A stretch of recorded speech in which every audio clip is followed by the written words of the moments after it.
example. So, but also but also not only that, but there's also like all the like voice acting work and sound effects. Like if it was just the music, yeah, I could totally understand being burnt out on it. But there's so much going on, you know, like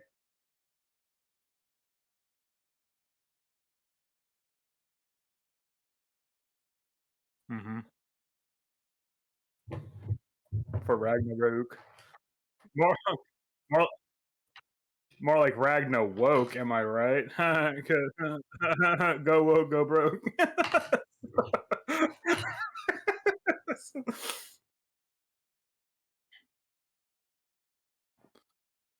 69. Nice. Nice. Scabba yeah, let's go. Recording. Yeah.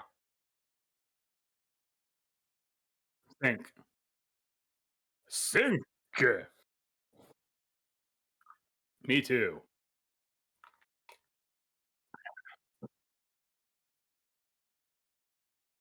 Nice, strong wavelength. A good, firm stool this morning. Everything's coming up.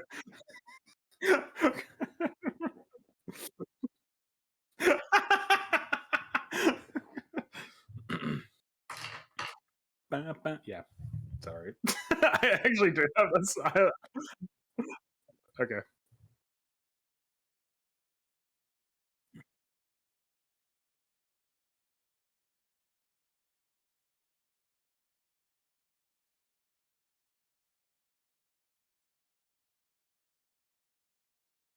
All right. It's not. You said you wake up at.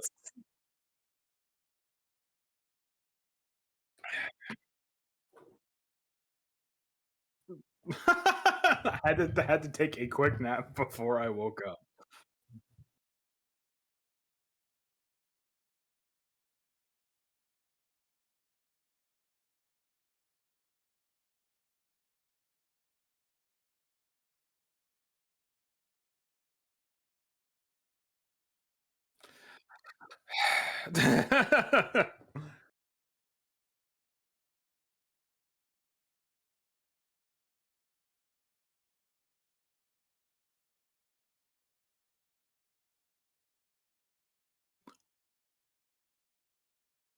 I think that's it, actually.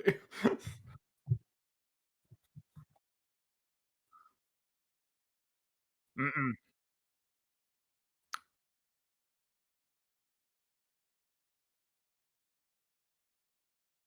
Mhm.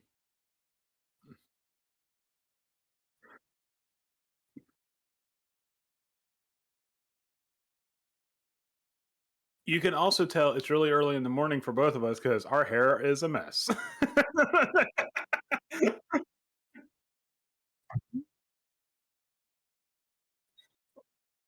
Literally just woke up.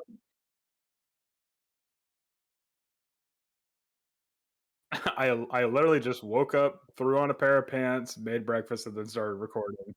I don't know why, because it's from the shoulders up, but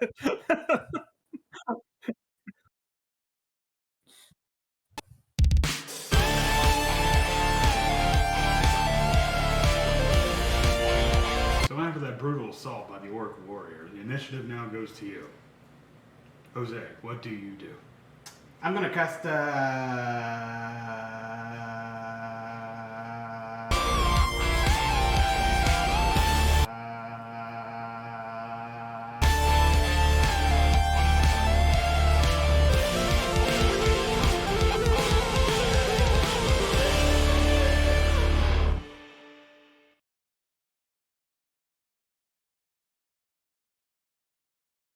We dropped the stream, didn't we?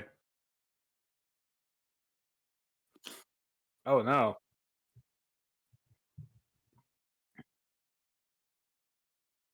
People are gonna people are gonna comment.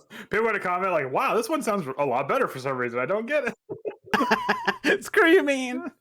Oh, it's so loud. Okay, there you go. All right, that's much better. And we're back.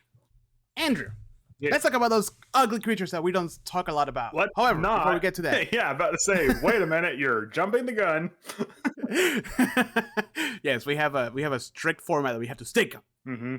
If we don't stick to it, then why would we even do it? And if we don't stick to that format, that we are binded by contract to go to the other person's house with a length of rubber hose and beat them with it. Okay. Yep. 100%. Well- that was added after the Heather incident. Yeah. We just like no, we can't. We can't. The incident being she actually remembered the format and we didn't. Yeah, and because of that, we had to meet on neutral territory, which was like a cool suffix, and we had to beat each other with rubber hoses, like the world's saddest rendition of Highlander. All right, Andrew. What are you drinking today? I am having a cold brew variety of the Mela Roasters Costa Rica blend. Oh, fancy! Yeah, That's a nice package. it is. It is a single origin coffee, and it. What does that mean? That means Is it like whiskey? Like it's like yeah, it comes from one single barrel, like small batch, that type of stuff. Yeah, it's not like a blend of beans. It is like one specific bean. And I'm getting a bit of like dark chocolate, a little bit of creme brulee. But, oh, very very fancy. Mm-hmm. Yes, I am drinking a mango green tea. Okay. Nothing fancy. However, Jose, it is in a very special cup. Jose, where'd you get that stylish and totally not easily accessible mug? Oh, thank you for asking. I actually got this on www. I'll talk over. Replace this later with. Yeah. I actually bought this mug in insert URL here. Yeah, we're testing some merchandise, and this is our little mug. It's like kind of nice. God damn it! I can't get this out. But also, and most importantly, oh my god, the fucking represent the fact that you've been sitting there this whole time, I never noticed it. I am wearing one of the new prototypes for Attack Opportunity shirts. What kind of cloth is that made out of? Is it like it's cotton, I think. Okay. But it's nice and thick, and I think it'll make me sweat outside. Okay, good. It's like heavy. Okay, good, because I don't like the thin like polyester shirts. That feel... Oh, the vintage fade, whatever. Yeah, the one that's like super thin. Yeah, the ones that make you feel like you're wearing a plastic bag almost. I'm like, yeah, no. Yeah, no. This one's fine. I noticed a couple things that I need to like change because like you can't really see the pattern too much. I can't. I can't see it at all. So sure. Yeah, I gotta make it a little bit more prominent. But, okay. Yeah, Taco Opportunity coming out with merchandise soon to our new website. Yep, we're gonna have t-shirts, coffee mugs. What else are we gonna have? A tumbler. Rubber spatulas with their faces on it. Yes. Well, we weren't before, but now we are. Oh shit! Now it comes in pairs. Now I gotta find a website that makes custom rubber spatulas. Yeah, it's not gonna be printed on it. It's gonna be molded. Yeah, to their faces. Oh, can we get like a cookie cutter with the Attack of Opportunity logo? That'd be cool. Oh, dude. Yeah, or like a mold for like. Yeah. Yeah, I'm trying not to just slap our logo on things, which is what I'm doing right now because I'm testing. Like I want to like really think about what we want. The blanket idea that you had though, I think is great. Yeah, I mean, because blankets, you can't go wrong with a blanket. We have like no shit. I think we have like 30 blankets here. Yeah. Blankets is an excellent idea. I know I'm trying to look for like some like I don't because Heather wants to handcraft things, so those are probably gonna be like limited edition like drops. Yeah, for obvious like reasons. There's 5 total in the world. Yeah, but no, and it goes. But if you're gonna make a blanket, it needs to be a dodecahedron shape, so that way you can't get proper coverage. Obviously. It can't be functional. That's the No. number one rule for us. Dude, the spatula idea. I'm gonna do the research right now as we talk. But enough of the shameless plug of our own stuff. I think coasters would be a good one too.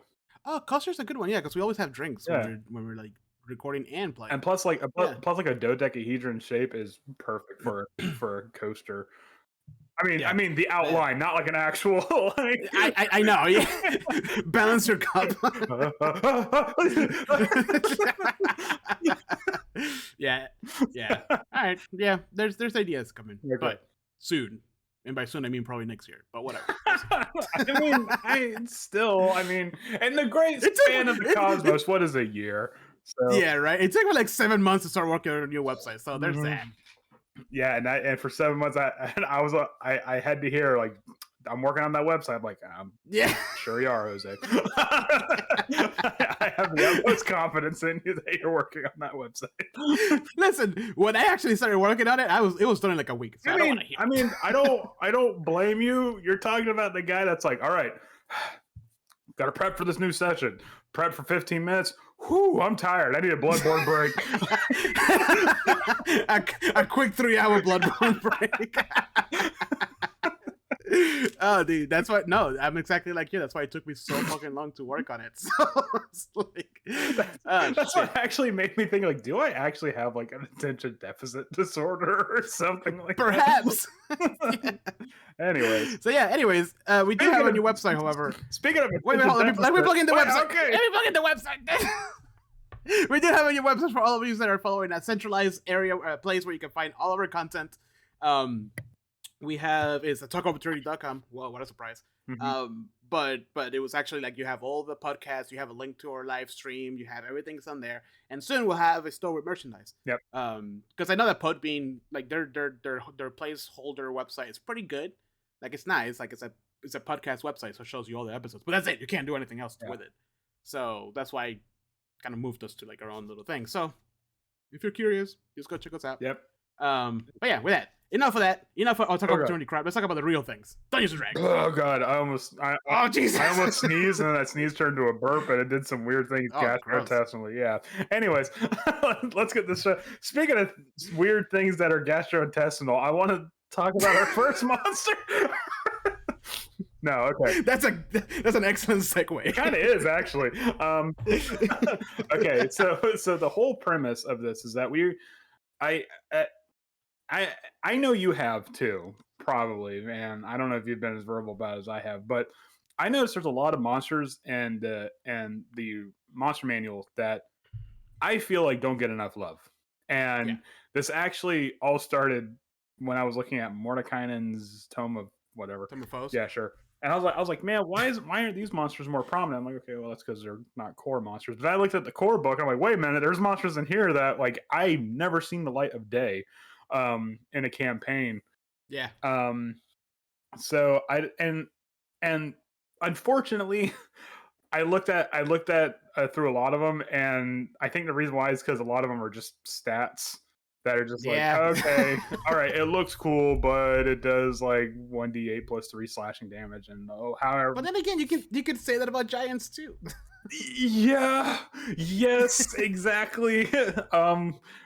But they have their own dedicated book, so yeah, they have their own dedicated book. They have their own dedicated lore. Like you're not gonna see a book based on the fucking Audiyug or anything like that. But actually, breaking news: Otto's Audiyug Auditorium, like a level 1 to 2 adventure. Level 1 and 2 adventure. Yeah, that just means you're just level 1, and then at the end, hey, level 2 credits. All right, congratulations. And for some reason, it's still like 200 pages. Yeah. Why? Oh, because we have to have this deep, like, in-depth lore about this dude's auditorium and how it was built by gnolls or some bullshit. Nobody cares. However, though, nobody buys it, nobody wants to play it, but it has all the rules that we ever wanted for travel. Yes, exactly. Like perfect. That's it.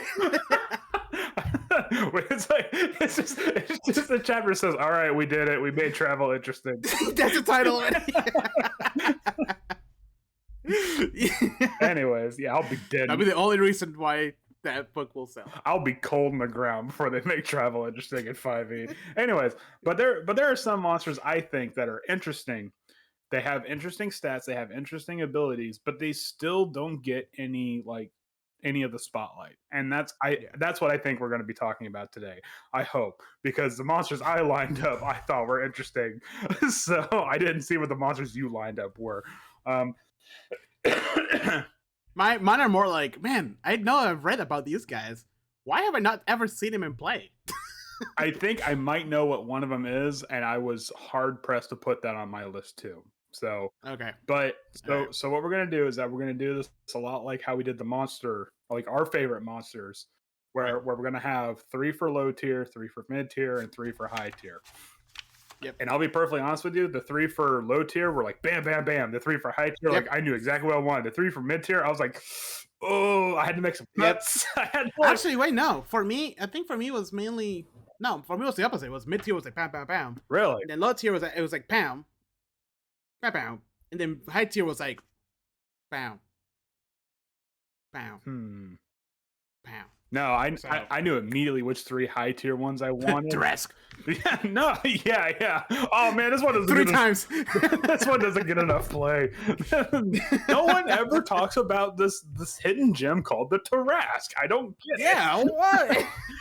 No, like the 3 high tier ones, I'm like, I know immediately which ones I'm going to talk about, but the mid tier ones, I'm like, Yeah, which is fair. I knew because one of them is actually one of the ones that I was thinking about. Yeah, and then I saw it on your list, and I'm like, fuck. Okay, and I actually had like 5 lined up, and I'm like, okay, so what do you bring to the table?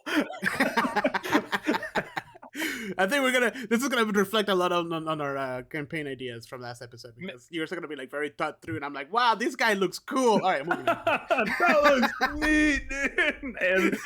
And you know what? People will love you for it.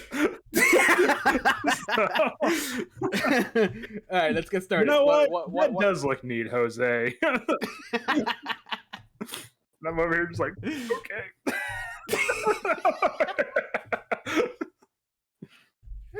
Oh shit! All right, numero uno, number 1. One of those like, one of those top 10, like, you know what I'm talking about when they do in the YouTube videos? we got to have like the one like blah, blah, blah, blah, blah, blah, blah, blah. Yeah, it's like floating all obnoxiously and shit. Make sure ours will be like low tier, first place, but not really number 1. Make sure to smash that like button. Fucking smash it, bro. Actually, yes. Make sure if you're listening to us, please like us, leave us a review on whatever platform you're listening to. Like, comment, subscribe. I don't care. It really helps small creators like us. You can you can also say, I don't care if it's constructive or not. Just say something. Yeah. Here's Raid Shadow Legends. You know what's funny though? Like, we always ask for like reviews and feedback. None of our own players review or give us feedback. I mean, the only person who's ever left us a review was Kristen. Not even you. Why the fuck would I do that? How egocentric would that be if I left a review on our own? Just make sure it's a different account and like. Totally not one of the hosts. Anyways. I'm calling out everybody in the group. You know who you are. Andrew. Okay. Yeah. All right. So my first pick for my low level unsung monster is the Troglodyte. And like the ones from Small Soldiers? Sure. I don't know what you're talking about, but okay. Small Soldier is the one that is the toys that come to life, and then one of the Troglodyte. I think the Troglodyte. I don't think they are Troglodyte. Oh, they're not? No, I don't know. Whatever. Anyways, that movie was a fever dream. It was. Okay, so the reason why I picked this one is because it's kind of comparable to the Goblin, and so far the fact that it doesn't have great AC, it has a little bit more HP than the Goblin, so it's a little bit beefier. Mm-hmm. But it has an ability to it has advantage. Oh, it's Gorgonite, that's what it is. Yeah. Anyways, so but it has an ability to blend into the environment but also not only that, but I think its biggest feature is the stench feature, where if you're within 5 feet of a troglodyte, you have to make a Constitution saving throw, or else you're going to be poisoned until the end of its next turn, or hold on, yeah, until the start of the creature's next turn. Which for hold on, which for a low level party, like like a high level party, being poisoned for one round is really not that big of a deal. But for a low level party, like that can mean anything. Like that could be the turning point for a lot of stuff. Yeah. So that it's funny that you picked that one because I honestly I know that what a troglodyte is, but I don't know like the specifics of it. Mm-hmm. I picked something similar, which is a dark mantle. Dark mantle. Yeah, oh, wait. Page 46. Is that like the weird hold on. Like octopus looking thing. Okay, go on. It also blends into the environment because it can be it's like on caves and shit. It can be confused with whatchamacallit, with what is it called? The fucking stone things that come in and down. Stalactites and stalagmites. Yep, that. And it has darkness aura for 15-foot radius, magical darkness around them. Oh, and the best part is that the dark mantle has blind sight. So yep. So fuck you, people that are trying to hide using dark vision or some crap like that. So let's put together a troglodyte and a dark mantle. That's an adventuring party. I had an adventure that like went into a cave, like it was a homebrew adventure, and there was supposed to be like a dark mantle that was kind of like working with the troglodytes. Like it wasn't like the dark mantle's like, hey, look, buddy, if you bring me something else, but it was like the troglodytes would they would work together, and they would just take out whatever right encroaching enemies would come in, and then the dark mantle would just gather what's left. Like they would kind of be like the hyenas of the cave. Yeah. I think we both picked this one for the same reason, and this was my thought process behind it. Is because a lot of like what we consider low tier monsters are like, oh, the goblins or the kobolds are just there, and you're supposed to beat the shit out of them. Yeah, but like honestly, a troglodyte has 13 hit points. And the Dark Mantle has 22. Okay, a little bit beefier, but the AC is 11. Yeah, right. They're still low tier monsters, but makes it a lot more interesting than just a line of goblins versus a line of adventurers. Yeah, right. And plus, not only that, but like with the Dark Mantle, it has the ability to cast darkness once a day.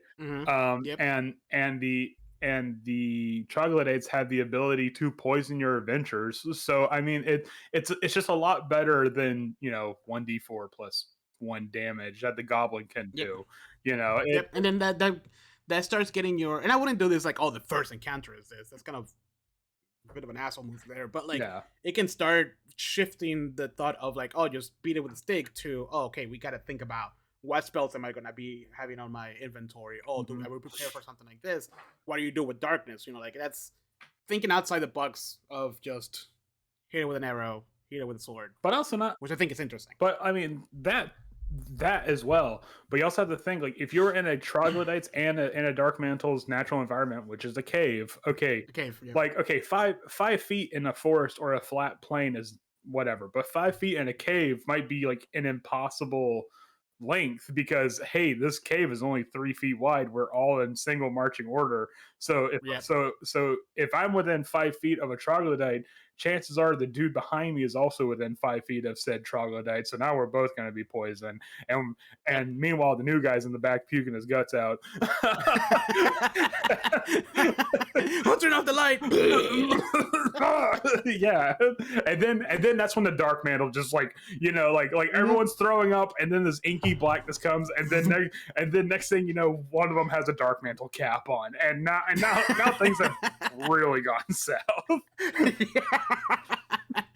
Oh, I know exactly how our group would deal with that, but that's great. Just a lot of screaming and running around and stuff. Yeah, I just think it does a really good job of having the players know, oh, we are not in our environment. Right. We're not in Kansas anymore. Exactly. I'm actually having a hard time getting my next monster because I forgot what page it was.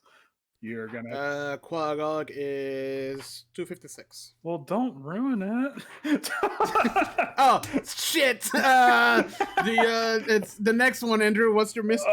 My next one is So to recap, our first one was actually the troglodyte and the and the dark mantle, and they work great together. Wow, how about that? Okay, Andrew, next.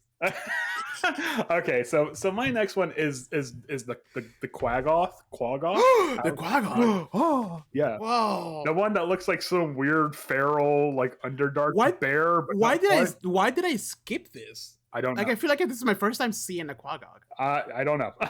Anyways, but okay, so the Quaggoth in of itself is really not that crazy. It does. It has its own page. Yeah, it just. Yeah, exactly. It is literally just it's the only Q monster, and then it goes right to Rakshasa.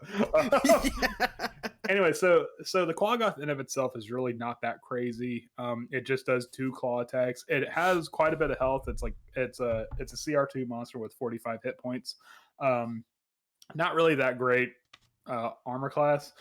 The thing that goes for the base Quaggoth is that it has the Wounded Fury, which when it has 10 hit points or fewer, it does an extra 2d6 damage, which means this thing's going to go down swinging. That already tells you mechanically this thing fights to the death, no matter what. Yeah. However, you can also ramp. I'm listening. I know, just I'm hearing something like. Oh, it's like the fans on my laptop are really loud for some reason. Anyways, yeah, I know. It's like you just see the laptop just take off. Anyways, but what makes it really interesting is that there's a variant called the Quaggoth Faunot. I'm not entirely sure how to pronounce these, but it's essentially it's a okay. So to give you a little bit of like context, the Quaggoth, from what I understand, were a native species to the Underdark, and some of them, because it's the Underdark, some of them were taken into captivity and whatnot. And because it's the Underdark, you got mind flayers, and what do mind flayers like to do? They like to fuck with stuff. So the Quaggoths are no different. They took some Quaggoths as like slaves and experiments and whatnot.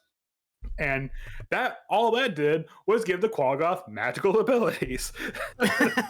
so that it doesn't really have that much more what's the word, offensive capabilities, but what it can do is that it can like cure wounds, and then it can enlarge reduce, which kind of has its own things going with it, and then it has heat metal.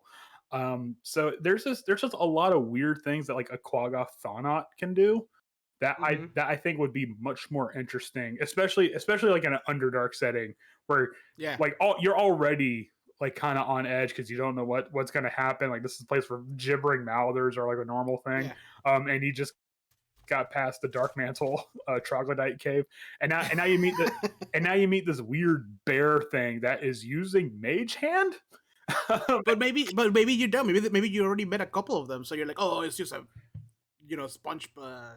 A hit die sponge, and then next thing you know, you get another one that's using Mage Hand, and you're like, what the fuck? Or it casts enlarge on itself, and it's like, oh that's terrifying. Oh no! And all of a sudden, that 20-foot cave is now like filled with this Quaggoth that's going to do extra damage to you. So yeah, like I said, just a neat little interesting thing. Yeah, and the crazy thing is that all that is in like this tiny little box on the book. Like, what the hell? That should have been like, oh, another step. Oh, don't waste another page. I guess I can see why. Yeah, because it's only one Q. The designer and me talk. Yeah. No, I think that's interesting. And again, like I feel like I flipped through it, and then I'm like, I don't look at it. I look at the Rakshasa. The Rakshasa. Because it's actually like the artwork is like a lot more interesting. Well, also the Rakshasa is a far more interesting creature, but it's also visually, I mean, it's like, oh, pale blue, oh, colorful tiger person. Yeah, with backwards hands. Yeah. Wait, what? It has backwards hands. You didn't know that? Oh shit! No, I didn't. Yeah, I missed that detail. A Rakshasa is infamous for having backwards hands. That's terrifying. Yes, it is. I mean, that's honestly probably the least terrifying thing about a Rakshasa. Touche. You're right there. All right. But we're not talking about the Yeah, get out of here, Rakshasa. You got your time. Not really, but still. So my next one is one that I think we encounter once in all of our gameplay, and that is the Shadow. The Shadow. And only for one reason. It is intimidating because it's just a fucking shadow, but also it has strength drain. Which is mean. But like, I love monsters that do stat damage. Yeah. So like I was like I like the artwork for this one like is really fucking cool. I'm like, wow, this is legit, right? But also like it has like all the resistances, like because obviously it's a shadow, immunities out the ass, for condition and damage. The only really like weakness it has is what you would expect from a shadow, which is radiant. Yeah. Light, whatever. But it has a Morpheus, which it can move through things. Shadow stealth, obviously sunlight weakness. But again, strength drain, dude. It's what is it? It's a melee weapon attack. It's necrotic damage, and you can reduce the strength stat or score by 1d4. That's mean. Like if you're just at the cusp of having a modifier and bring it down even one, you go from like a +2 to a +1. Like that's a big difference. But that's something else that like if you're the DM and you're metagaming, which I mean, to be perfectly honest with you, a DM metagaming is acceptable to a certain degree, but if you're a DM metagaming, like are you gonna send the shadow on the Goliath barbarian, or are you gonna send it on that gnome wizard that has 8 strength? Which one's the easier target here? Yep, exactly. But I don't think that's metagaming though. Like that's a shadow. Like that's what a creature will do. You will attack that weakest one first. Yeah, and and I think a shadow is a situation where it can snowball real bad. Yep. Wait, actually, you threw a shadow at us, wasn't it? There was a shadow in Curse of Strahd, and it wasn't as effective as I wanted it to be. Because because the thing about it is that with a shadow, it's all down to the dice, and if I really wanted to, I could have thrown like a shadow for each of you guys. But I'm like, okay, I'm not doing that. However, I think from that experience, what I would have done differently is, first of all, don't even say it's a monster, because it's literally not. It's just darkness, and all of a sudden the darkness starts sapping your strength, and then if it clicks in someone's head, I'm literally gonna take a stab in the dark. And then all of a sudden the shadow goes, and then it like wriggles away. They're like, oh fuck, it's a monster. Yep, 100%. Like I think that's what makes it so interesting. It's like it's literally just darkness. Like how terrifying is that? That's like the human like essence that we are all afraid of the darkness. Yeah, like what's in it? But there's nothing, and that's scarier.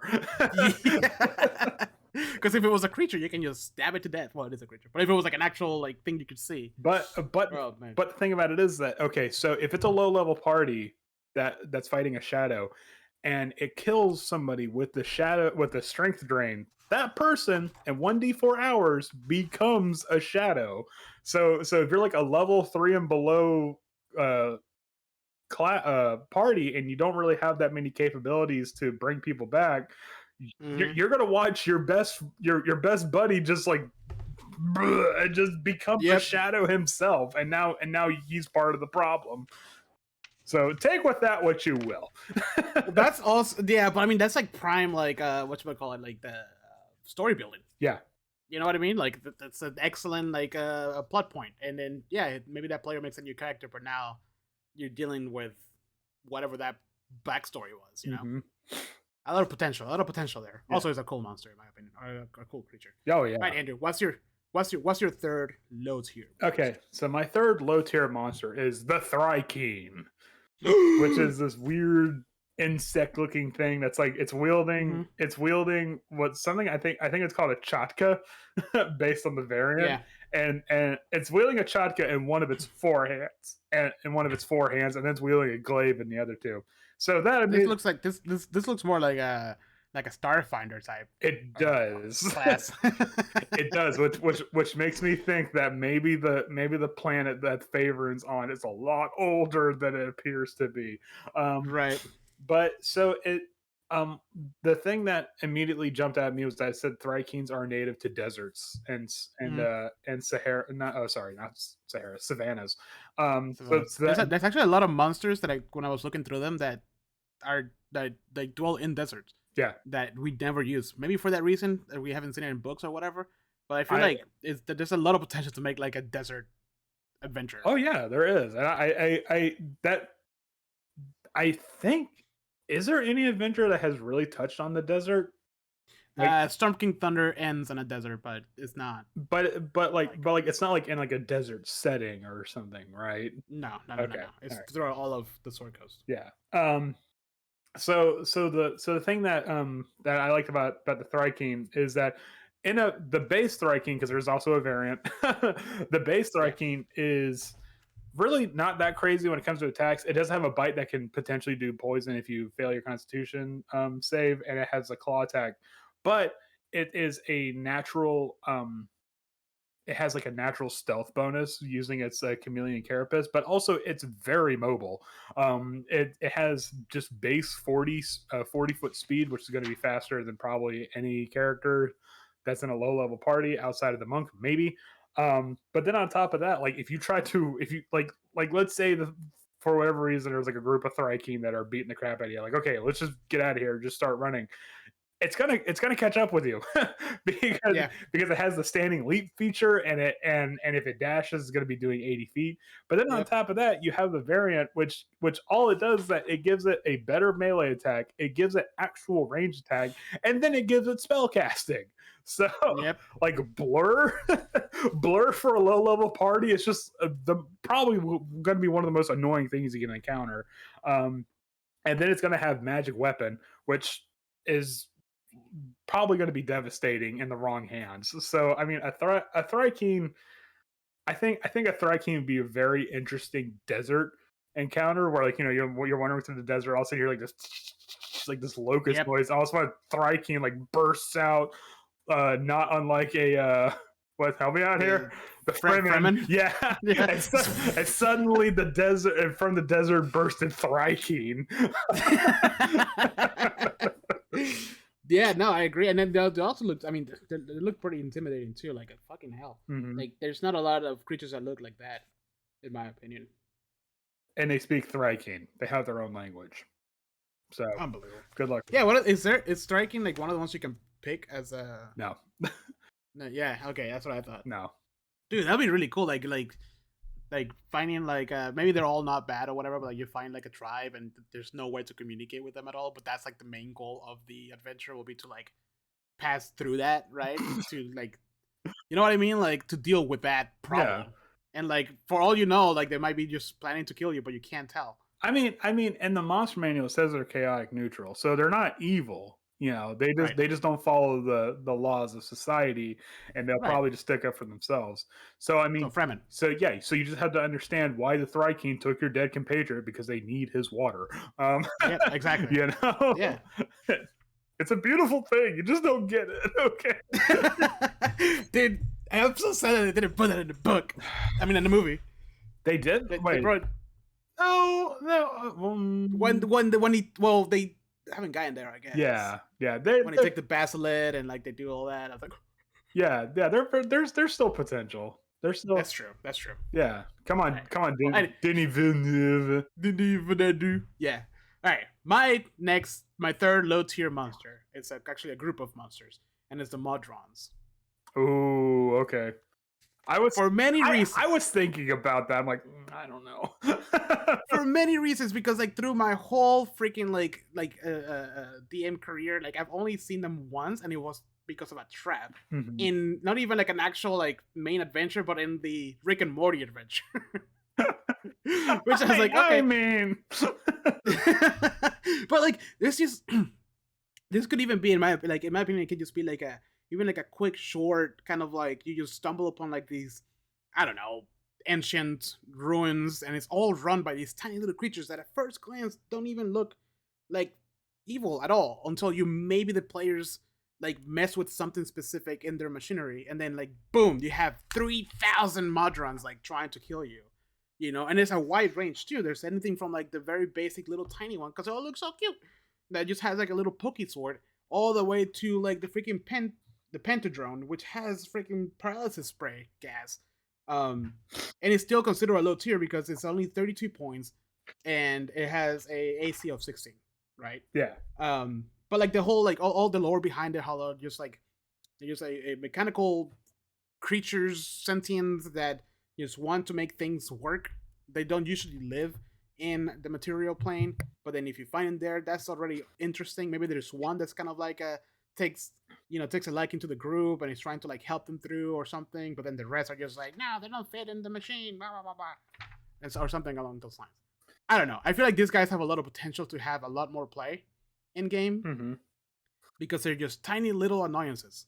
Well, also not only that, but well, I say tiny, but they're medium constructs. Well, I know, but I'm tiny in the grand scope of, but Yeah. but also not only that, they're they also have the not the ability, the feature, the I'm going to try to pronounce this axiomatic mind, which means you can't charm them, you can't like frighten them, you can't like they're pretty much Right. immune to those things because they are programmed to do one thing and they are going to do that thing until they are dust.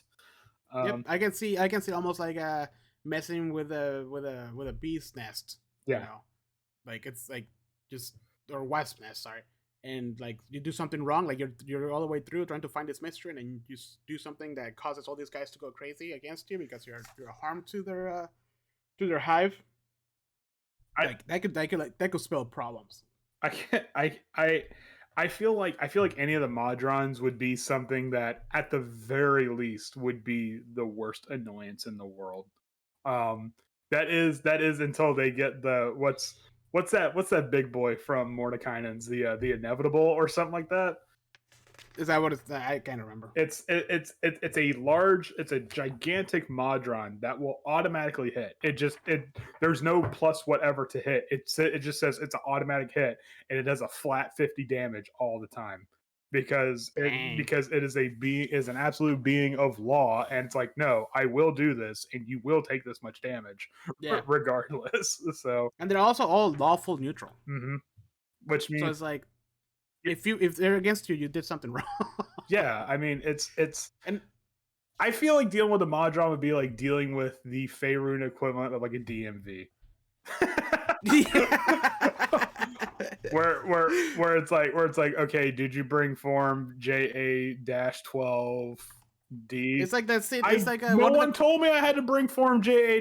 No, sir. Every time you're reply, I also need 3 forms of identification. It kind of reminds me of what's it called, the Galaxy's Guide to the Universe, whatever. I forgot what that movie. The creatures, the bureaucratic creatures from that. The Hitchhiker's Guide to the Yeah. What are they called? The bureaucratic, the big guys were like there was a scene in it was essentially the DMV. That's what it reminds me of. Right. What's your next creature, Andrew? I can't imagine how boring the Modron's plane of existence must be. Well, it's just like visually, it's very interesting because it's just a big old clockwork machinery. Yeah. Right. But like, okay. I mean, I'm pretty sure it has to be like an engineer's like dream. Like, oh my god, everything is working perfectly. There's no problems. But all the time. But like living there, it would be like, nope, 8 o'clock, got to get up, 8:15 in the shower. I'm just like, oh my fucking god, the grind is real. Okay, so we're gonna go into mid tier now. Mid tier because we already talked about our low tiers. So my first mid tier is the Umber Hulk. This a large monstrosity, chaotic evil. This thing is huge. It's got it's pretty tough. It's got 93 hit points with an 18 armor class. It has burrow speed. Hold on, sorry, and it has dark vision and tremor sense. So you can already tell this thing's supposed to be underground. It has 20 strength. and at first you're like, okay, this thing is a big beefy boy. It's gonna hit like a mofo. let's try to keep our range. Oh no. If you try to keep your range, it's gonna hit you with its confusing gaze. And you're like, wait a minute, what? Yeah, that's right. This big boy, he's got a trick up his sleeve. He can anybody within 30 feet, if it looks into the Umber Hulk's eyes, has to make a charisma saving throw unless Umber Hulk is incapacitated. If it fails that saving throw, it is now under the pretty much under a variant of the confusion spell, where it has to roll a certain amount of dice, and whatever the dice roll is, it dictates whatever action it's going to be. Um, you can avert your eyes unless you're surprised by it, which I mean you should probably surprise. Umber Hulk is a big surprise in Yeah, itself. you have burrowing speed. Yeah, So, you just hear, and also bah, and Umber Hulk like confusing gaze. So I just think like a like this what separates it from being just a big bag of hit points. Like it can do damage. Like it does. It has 3 attacks, all of which are pretty punishing in themselves. But you throw that confusing gaze in there, and the next thing you know, mhm. this Umber Hulk is Yeah, just like yeah. chewing There's its that. way through your party. Yeah, this is definitely like one of those. Like I can see this creature just go like blitzkrieg through an attack. Hmm. Right? It's like comes out of nowhere, attacks you, confuses the shit out of you, and then goes down into the the ground again. Good luck trying to figure out where it's gonna come from next. And the fact that it's chaotic evil means all bets are off. Oh yeah. Just do the worst possible thing you can with Oh yeah. it. Yeah. In terms of the Also, DM. yeah. Also, an 18 armor class. That's a beefy boy. Yeah. I mean 18 like there's a lot of low level adventurers that could probably beat 18 armor, but still like you never know. Like that's still going to lower your chances of it getting hit. So, Yeah. all right, that's it. That's all I got for the Umbrella. All right, so mine it's mid tier, but it's still kind of lower tier, like it's like a bridge in between. Hmm. But and it's for me, it's more about not necessarily the creature itself, but the number of it, because my next creature is animated objects. Okay. Just because, I was thinking about doing animated objects too. yeah, because it's just kind of like it's like the next step from the mimic. Hmm. Add a mimic in there, why not? But like it's like it's there wasn't there the Death House? Was it Death House?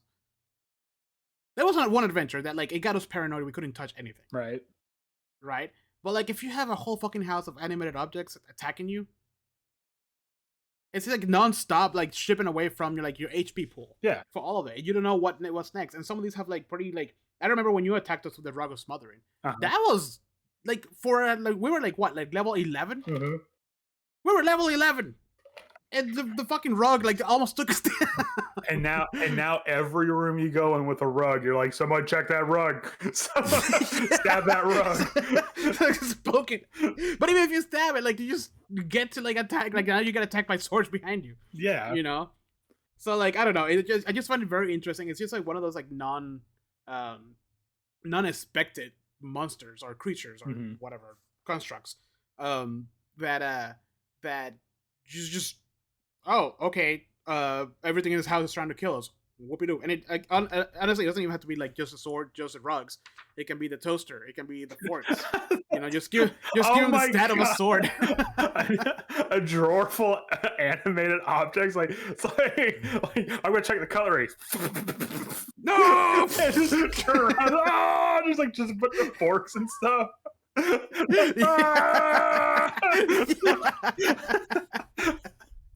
Yeah, it could be to a really bad time. Oh, Just say it. Yeah, and like I mean, and like some of these are really hard. Like I think the easiest one to hit is just the rug, and that's for obvious reasons. Mm-hmm. But like the flying sword, the armor, like they're 17 and 18, and surprise rounds every time. I mean, that's not like the shadow. I would do that where I wouldn't even say it's a monster. Just be like, just have like an animated object be like a mug or something, Yeah. and you turn around, yeah, someone gets glassed right in the back of the head. You're like, what the fuck was that? Someone threw something at me. No, motherfucker, the mug just did a suicide dive right into you.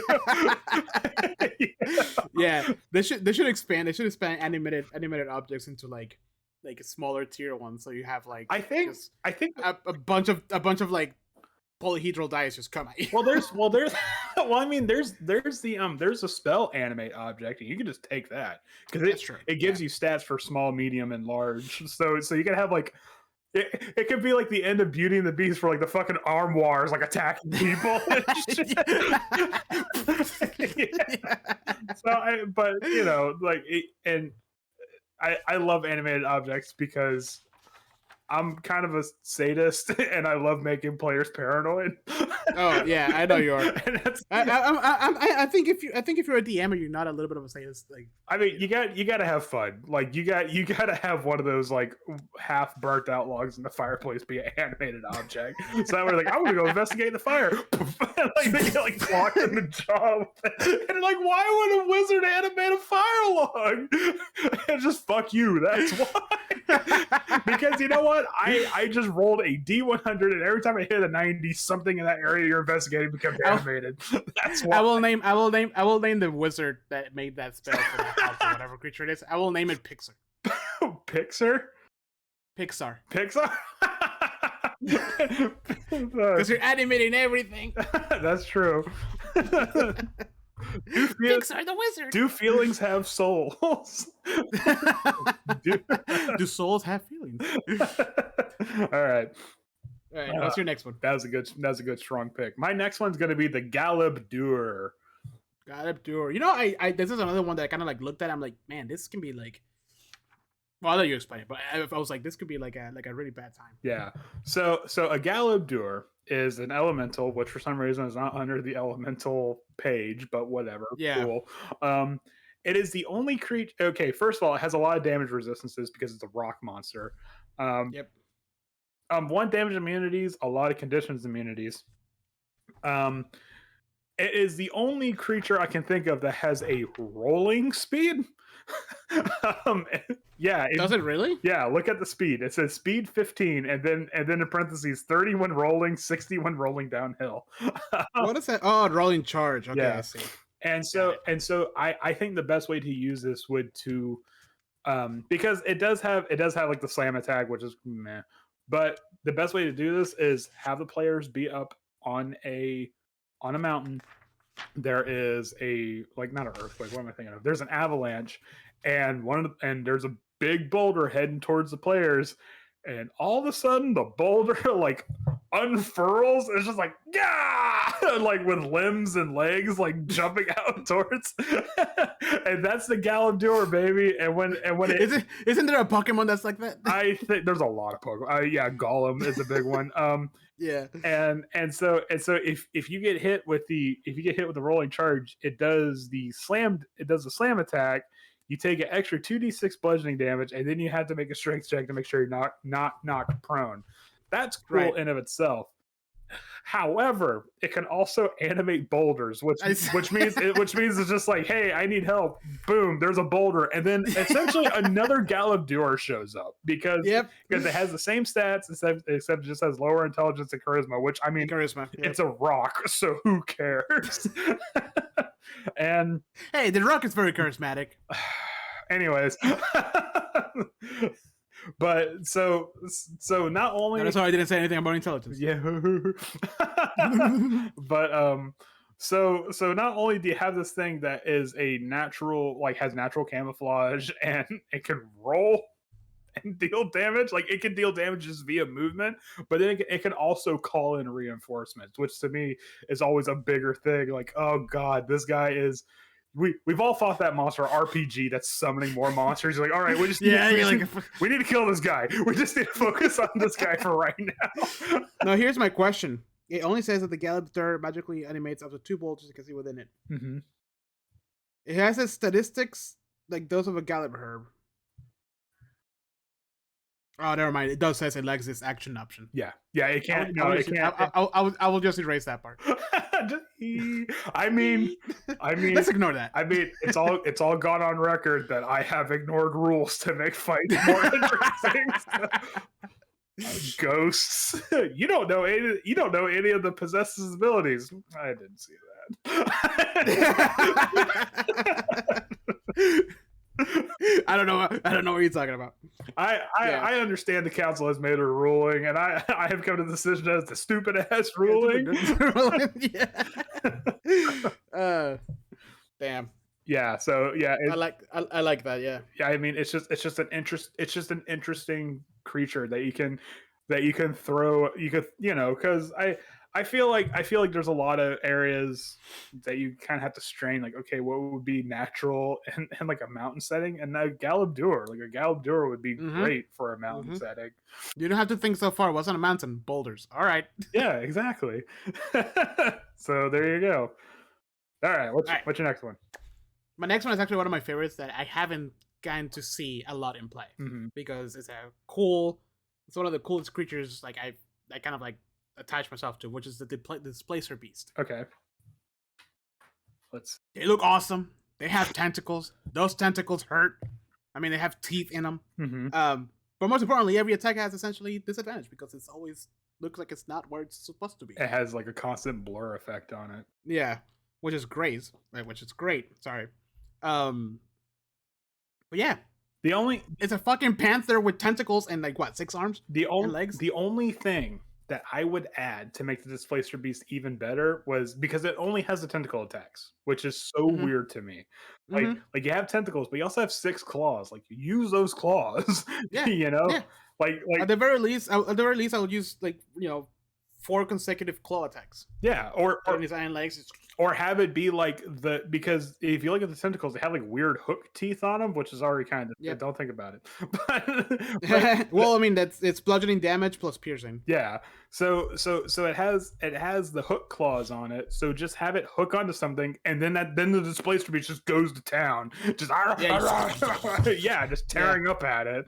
Yeah, and also like why doesn't it have a bite attack? I see that's the thing. I would do that. I would have what's it? It says it makes 2 attacks with its tentacles. First of all, I would give it 3 attacks. I'd give it 1 tentacle attack, 1 claw, and 1 bite attack. And then I would have the tentacle like possibly like it can what's the word? Grapple. Grapple someone. Yeah, just do it. If it hits, do a check. If it whatever, then it grapples. Yeah, because it's such a cool freaking creature. And there's other like I mean I think just a basic like big cats in the back. They all have bite and claw. Mm-hmm. Like that's a basic for any feline. I also like the little... But I like that idea though, like that like like a hook and then you just yeah the displacer beast. I was actually gonna put the displacer beast on my list, but then I saw the stats. I'm like, oh, this can be better. Yeah. Well, I consider it mostly a medium tier only because of the hit points. Yeah, it's a pool, and the armor class gets complemented by the displacement. The avoidance thing of it. Yeah, its features are much more stronger than its ability. But I do agree though. I do agree that it needs to have a multi attack for not just tentacles, but bite and claw. I mean, you're right. It has 6 like appendages. Yeah, but it's like so what like did it skip leg day? Like why is it not using its? Why is it not using I don't know, man. They look pretty beefy. Like look at that. Yeah. Just saying. Yeah. Oh, well. But yeah, no, displacement. Ever since the first, I think I saw it. It was like one of the PCs had it in one of the adventures as like a pet. And dude, the description, it was so cool. It was so underutilized. I feel like it can be like, and then have it attack on packs. Pack tactics. I don't know.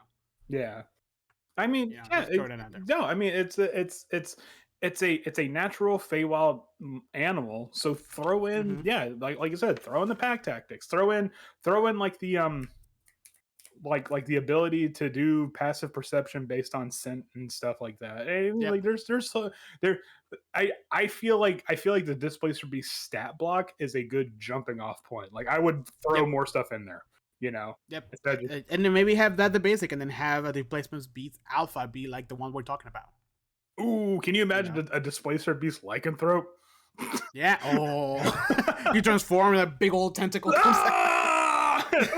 hurts. like you're screaming under a full moon, and like things get all blurry. Like what's happening? What is going on? But yeah, no, I mean it's always been one of those creatures that like it's just there in the background. It's been used for set dressing, but it's never been like, oh, you get attacked by a bunch of displacer beasts. Yeah. So I think in the new one, the Carnival one, I think that they make a prominent appearance. Well, I mean, if it's a Feywild adventure, I would imagine it would, because Displacer Beast and Blink Dogs and stuff like that, those are all. Yeah. Yeah, exactly. All right, Andrew, what's your next one? Oh, no. We will be right back.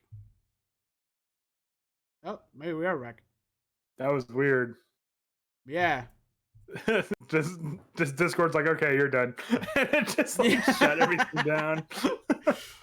Yeah, I'm gonna write this down because I need to keep check on this stuff. Like, I didn't drop any audio. It just Discord. Just no. It's for the video mainly. Okay. And for when we're editing. Okay. All right. So, what's your next beast? My next beast, creature. My next and final beast for the mid tier is the Fomorian. Ooh. Yep. That's one of the ones I was thinking of putting on the mid tier. Yeah, the Fomorian. It's an interesting creature due to its stat block, but it's also an interesting creature due to its lore, because it was supposed to be like part of the Ordning, and then it oh god, I'm forgetting a lot of it. But it's essentially like below the hill giants in terms of Ordning. They have disgraced themselves, and because of that they have gone underground. I'm noticing now a lot of my monsters are underground, and that might be the reason why they don't get that much play, but still. There's no reason why there can't be a rift to the Underdark just in a forest somewhere. It's called a cave, people. Exactly. It's called magic, okay? Yeah, exactly. You mean to tell me we can't just have magical tectonic plates? Anyways, I'm getting off the rails here.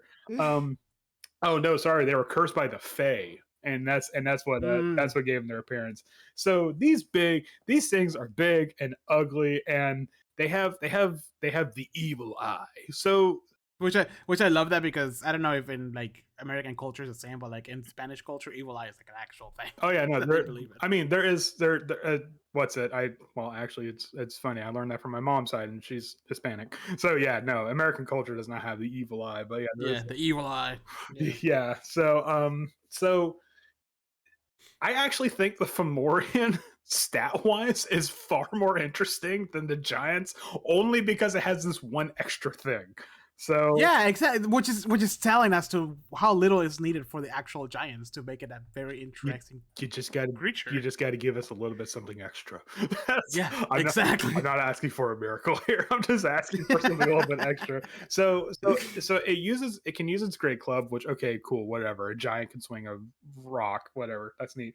But then it can use its evil eye, and it can use its evil eye normally just to like pew, and shoot out like psychic damage, which you have to make a charisma saving throw against it, and it's a half damage on save, so it's gonna be guaranteed damage no matter what.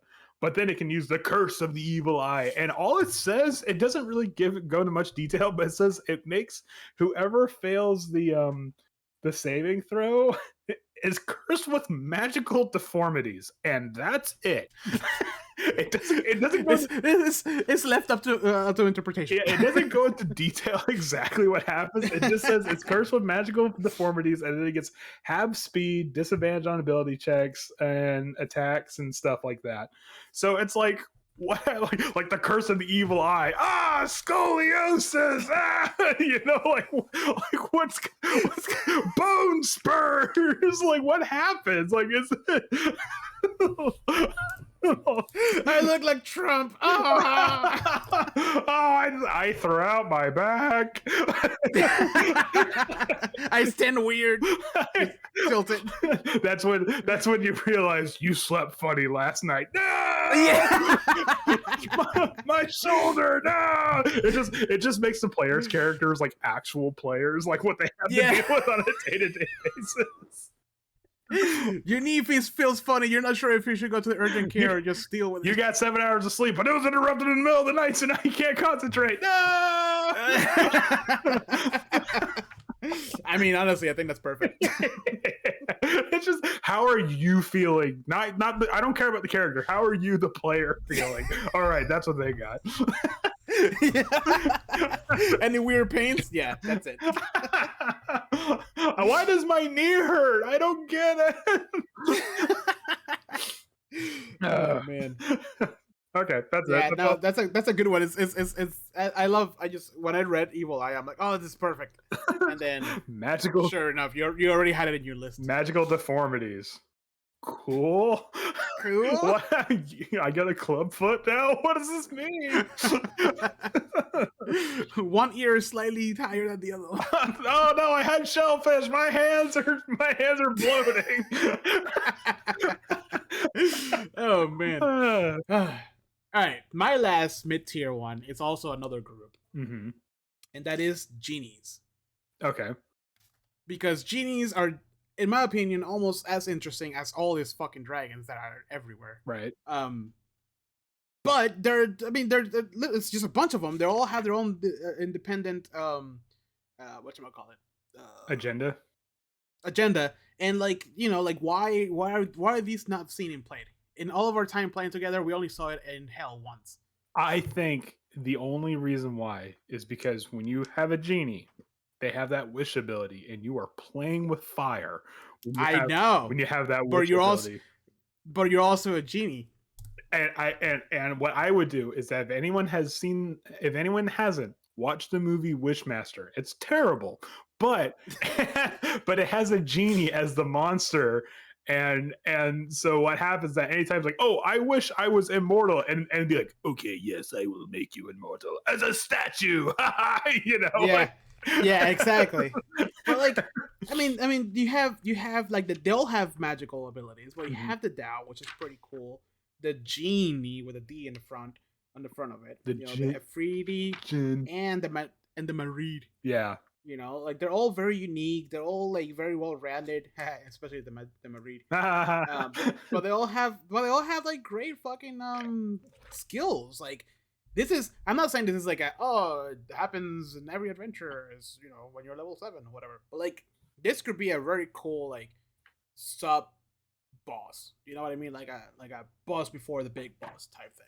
I would honestly, I probably wouldn't even make it a boss. I would just make it like something that like you just have to deal with. Like okay, or that. Like yeah. Like not like I mean, sorry, hold on. Let me rephrase that.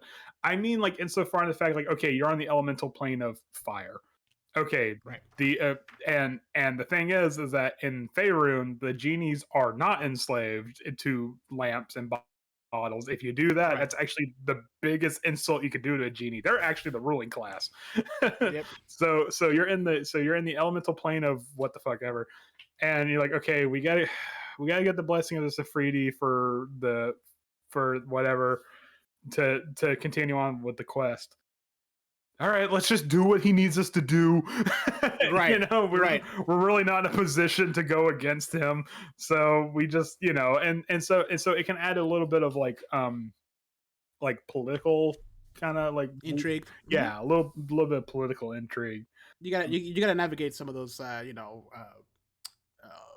fragile points in the story in the right way, unless you want to fight them. Mm-hmm. I mean, because I think to all of the genies can cast plane shift. So it's like, you know what? I don't like you. Boom. Back to whatever plane of existence you're on. You're like, okay, so now we don't have our ranger. That's cool. Yeah, it's a very dangerous game that you're playing, but they're powerful. They're interesting, just as much like the dragons. Like I know the name of the game is Dungeons and Dragons, but there's nothing wrong with some dungeons or some elemental planes and genies. Yeah, why can't it be genies and dragons? Oh, that's a bad combo. But I mean, even then, so they can cast wish, but it says they can only do it once a year. So it's like, all right, you guys got one, and and I am a genie. I will mess up the wording on it. So be very careful with what y'all need. That's more like if they make the wish, I'm like, write it down, give it to me, and that's the end of the session. We'll be back next week. But we still have 2 hours to go. No, that's the end of the session. Don't question it. Yeah, exactly. Yeah. I know they're interesting, and I feel like they don't get used, man. Mm-mm. No, you're right. I really don't feel like they don't get as much love as they should. Yeah. All right. What's your first high tier? Okay, so my first high tier, potentially big bad evil guy level of monsters is the Empyrean. First of all, Yep. ugliest sin artwork.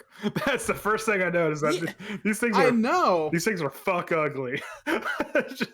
And For being celestials. yeah, and okay, but the Empyrean, what they are is that they are described as the children of the gods, and so because of that, there is a good chance they could be chaotic good, but also a fair chance they could be neutral evil. Right. Take from that what you will.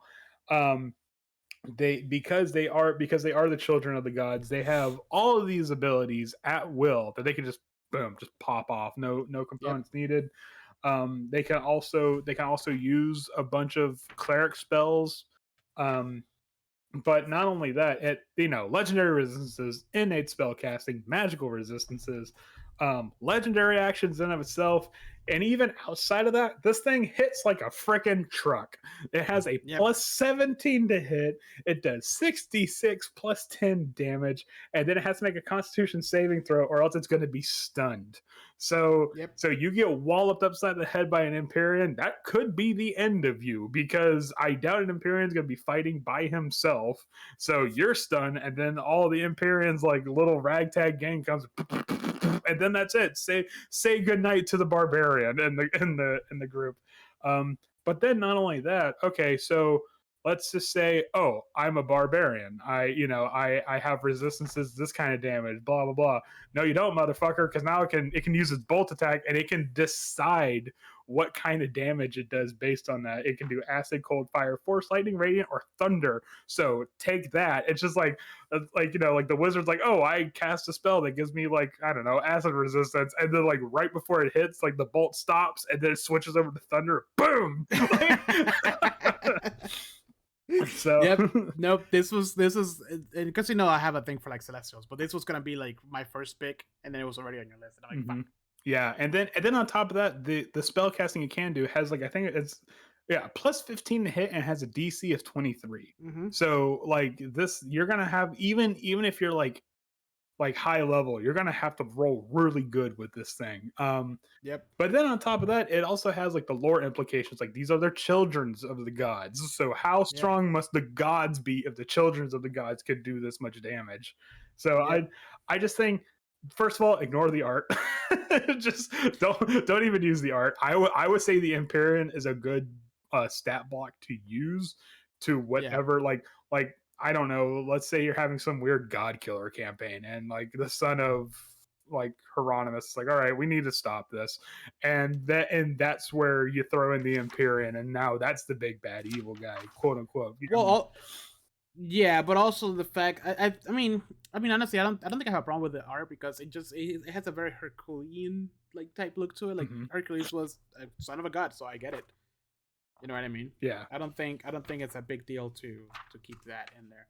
But yes, you are 100% right. Like you don't want to mess with these guys, and the fact that there might be 25% evil, hmm do you really want to take that chance? yeah. I mean, so the maul can stun people. That's its attack. That's the hammer. But then you do that again as a legendary action. So it essentially gets 4 potential hammer attacks every round. So you could be stunning the whole party. Um, and then the bolt has like 600 feet of range, which is like stupid for combat. Where it's like, oh, you think you're getting away? Nope.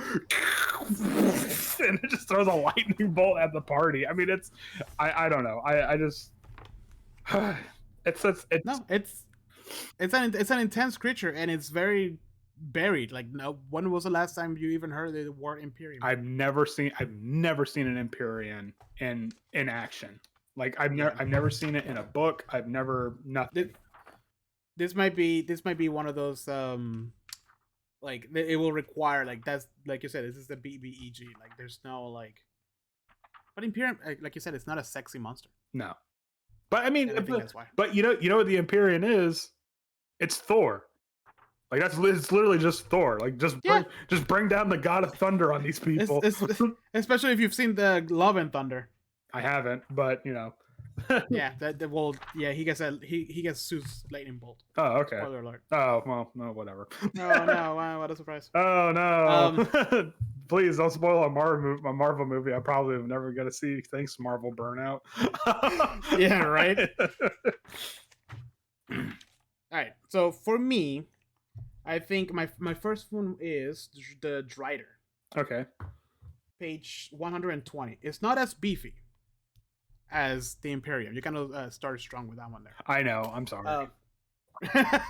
No, because I kind of like made these as like whatchamacallit, like from one being the weakest to the strongest. But it has a shit ton of actions.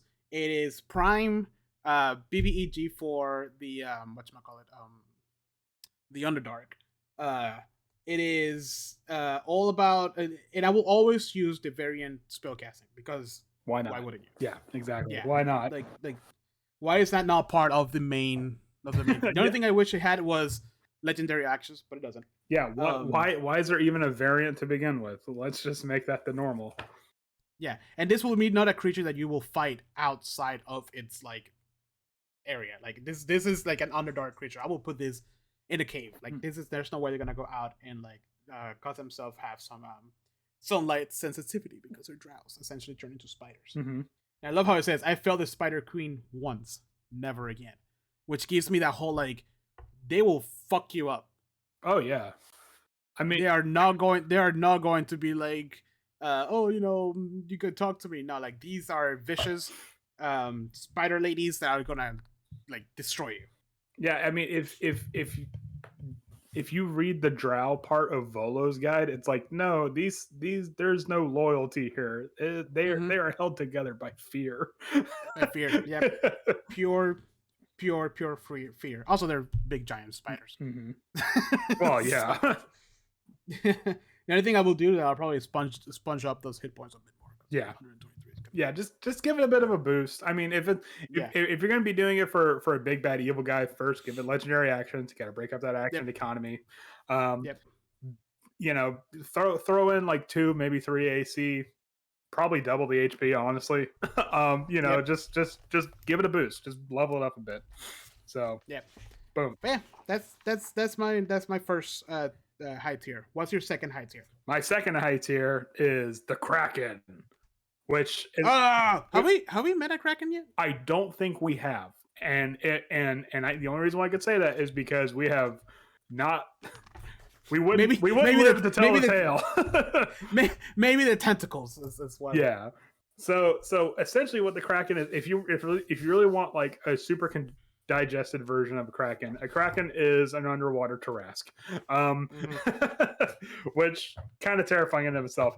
It has okay armor for such a strong creature. It has only 18 armor, but it has a metric ton of points. It has 472 average hit points, which honestly I would probably crank that up a bit. It has damage immunities to everything that's not non-magical. Immunities, not resistance. Not resistances. Immunities. It can ignore difficult terrain. It can ignore difficult magical terrain. And it can spend 5 feet of its movement to just naturally break out of non-magical restraints and stuff like that. On top of that, because this is a gargantuan monstrosity, it's actually says Titan class monstrosity. It has an attack. It has the bite attack, but when it bites, it swallows people. And can you fight from within it? What happens when you're swollen? Okay, so if a target is a large or smaller creature that is swallowed, grapple ends, they are blinded and restrained, and has total cover against attacks outside of it. Whilst in the Kraken, you take 42 acid damage at the beginning of each of its turns. If a Kraken takes 50 or more, it has to take 50 or more damage on a single turn from inside the Kraken must succeed a Constitution saving throw, or it will regurgitate. So you can't attack from within, but you have to break through a threshold of damage first. So you can't just I'm going to cast Firebolt inside. Like, okay, whatever. You gave a mild indigestion. Like, no, you have to essentially treat this thing like a building or a ship. which is funny because it also has the siege monster ability, which means it can do double damage on structures like buildings or ships. Um, and then on top of that, it has the ability called Lightning Storm, which just anybody within 120 feet of it, roll me a dexterity saving throw. Okay, y'all take lightning damage. That's it. Jesus. 120 feet in a circle, just boom. These are like this is like apocalyptic level fucking. Mm-hmm. I mean, yeah, this is not. I mean, to be fair, the lightning storm only targets 3 people, but still, within 120 feet of it, just like no, fuck you, fuck you, fuck you. Just, like this is something. Everybody gets the little lightning thing from Breath of the Wild. Yeah, like whoa, take off your metal equipment. But oh shit! But I mean, this is definitely a creature that if we were to have like a high level pirate adventure, this is going to be the main villain. Oh yeah, 100%. Is the Kraken or something like that. Yeah. I mean, it even has lair and regional effects. So this thing is prime for like big final boss or something like that. So yeah. I love the Kraken. So I'm actually changing my last 2. Okay. Because you're going with I didn't know we were gonna go with catastrophic level things. Okay. You took the good ones anyways. Oh, I'm sorry. No, it's good because I was looking through your thing because you did your homework early. I didn't, and I was like, "Fuck," because the Kraken was one of the ones that I've never even seen in the artwork, and it is a fucking destruction. It's you're right. It's a Tarrasque on the water. But anyways, I'm gonna put my next one to be one of the ones I used once. Okay. And it was great because it was almost a bigger threat than the final BBG that was right around the corner. Okay. And that's a mummy lord. When did you use a mummy lord? Do you remember that story with the pyramid? So in Storm King's Thunder, the Heather had a bag of beans or something. Okay. I think it was a bag of beans. And she did the thing that she always does, trying to break the things. So that I can't remember what was. I think what was attacking them was gargoyles, right? And the top of this amphitheater, if I remember correctly. So she does the whole thing she throws the bean with water and stuff, and then see what comes out. I roll, and what rolled out was a pyramid. Okay. Okay. With a mummy lord inside of it. Okay. So yes, they killed a gargoyle, and when you walk into the pyramid, because you can. The first thing you see is a bunch of treasure and stuff that you can just grab. So they grab all this treasure, all of it is cursed, and naturally they start losing hit points. I didn't tell them what was causing it; they were just losing hit points. When they went back to it to return the gold because they figured it out, it was a mummy lord. Okay, and let me tell you, a mummy lord in a very enclosed pyramid room because it wasn't like a massive pyramid; it was like a smaller pyramid. It is a mean fucking monster. They just literally had to walk out and close the door behind them. They were like, "We're not gonna deal with that." I like how one of the spells a mummy lord can cast is harm. It just harm. It just hurt. But that's the thing. When I saw this was early in my career, and I was like, okay, yeah, it's a mummy lord. I'm gonna use it because it's only 17 AC, 97 hit points. Oh my god! But look at the legendary actions on this thing. Holy shit! Look at all the things it can do, bro. It can do. Well, first of all, it has magic resistance to a shit ton of things. Mm-hmm. The only thing he's vulnerable to is fire. But it's a 10th level spellcaster. But it's immune to everything else apparently. Mm-hmm. Yep. It has animate dead. It has guardian of faith. It has insect plague. It has harm. Just because, like you said earlier, some of the basic ones that I used a lot of was guiding bolt, hold person, and command. They were nasty in combo.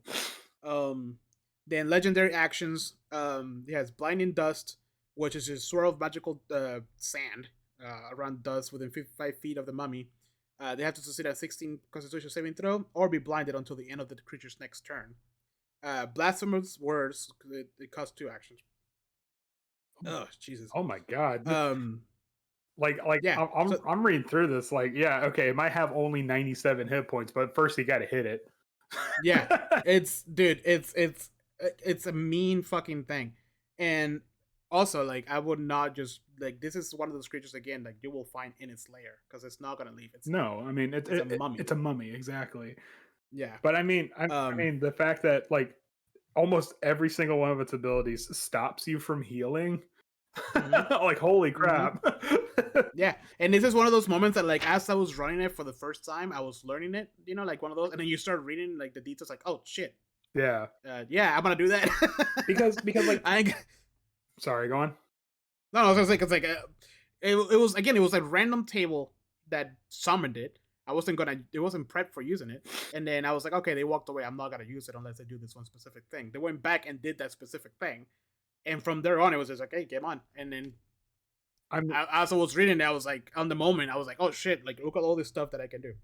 I mean like I just it like I was reading through it and I'm like with all this stuff I probably wouldn't even use its melee attack, but then I read the Yeah, melee no, attack and I'm like holy yeah, crap, even its yeah. boring normal melee attack it prevents it, you lose HP and you can't heal and you're like you're straight up just cursed. Running attack. Yep, exactly. And like it is a gamble because it is only 17 AC with only 97. So if you throw this at like a level 10, level 11 party, there's a chance Hmm. that they're gonna fuck it up very quickly before it gets to its turn, especially if you roll bad initiative. But if you don't, and they say that you pump up the armor class a little bit, um, this is a very mean monster, and I used it only once, and it was great. I mean what I would do personally, I would just like the first thing the mummy lord does is pop insect plague, just just empty out the silos right then and there, Mm-hmm. and then just do the meanest thing possible and then just use whirlwind of stand and just fuck you, you can't attack me. Yep. Yeah. Yep. So Yep. god, Yep. just It is. It's a mean fucker. I tell you that much. it what this is a great monster and I'm glad you brought this to my attention. This is a great monster because this Oh shit! You gotta use it. loud sweating from the other side of the no because the thing that I like about it is that this is a monster that keeps the party busy just doing damage control on itself to the point that's like okay, the cleric, if you're a cleric at this party, God help you, because you're gonna be like I need help like from all sides of the arena and stuff like that. So like you like that's what I'm saying. Like it only has 97 health, but you might be too busy to even hit it. Like you might just be like trying to do everything you can to even get to Yep. that point. To just So, exactly. It's like springing out traps before the fight mhm. even starts. And that's if you're Before you not get and that's if you're not getting stunned. That's if you're not getting blinded. That's if you're not getting cursed or frightened. I mean, this thing is a conditions nightmare, and I love it. yep, yep. And then, but yeah, and I don't know. It's just it took me by surprise, and it was one of those things that I had never heard of it. Like mummy, yes, but mummy lord. There's a reason why it's the lord. You know what? I actually never did due diligence to mummies because I looked at it, I'm like, okay, that's cool. It's got spells. But I never actually like Yeah, stopped and read it. And yeah, yeah, that could be catastrophic. yeah, yeah. You can very easily. Yeah. Oh, All right, Andrew. you What's your high tier? Are you gonna? Oh, it's the snow mummy. Oh. actually it's kind of That's what we're gonna find. That's what we're gonna find the ship. Is it? actually it's kind of funny you say that because you guys got almost really close to a snow mummy. Um Oh, really? yeah, remember that thing that was in the tomb that smelled like pumpkin spice? Yeah. It was a mummy. Is that what it was? Yeah. And if Well, I'm glad I didn't open it. and if you had removed any of its trinkets, just so Oh, that's great. yeah. That's funny. I At least it thought- wasn't a mummy lord. yeah, I mean, it could be. That's just me. We're barely level 5. Okay, onto the Witchlight campaign. So I saw your last high tier, and that was also one of the ones I wanted to pick because Oh, damn it. I never seen a Death Knight. Damn it, I'm sorry. Yeah, so the Death Knight is my final pick. It's not What page is that on? it's not page 47. It's not the strongest of the three, but I think it's the most interesting because it's essentially a evil undead paladin. And Mm-hmm. and this is a great, I think this would be a great like final boss monster for a DM that's just starting out. And the reason why it is Yeah, because it has it's very classic too. it's very classic. It's the stats aren't overly complicated. Like the Mummy Lord, I would honestly say there's a lot of things going on with the Mummy Lord. So where like if it's your At first, least a lot of things to keep track of. yeah, like if it's your first campaign, I probably would not use a Mummy Lord. But like once you kind of get your feet wet and you know what you're doing, then yeah, go ahead, throw a Mummy Lord at him. But the Death Knight is great because it's got solid armor. It's got pretty good hit points. Um, some conditions and immunities and stuff like that, resistances. Um, but on top of that, it can do a lot of damage right outside the gate. Like not even talking about spells, it can always do necrotic plus slashing damage. It's got the Hellfire Orb ability. It's got the parry, which I mean, it a +6 AC is nothing to sneeze at as a reaction. Um, and what's it? Hold on.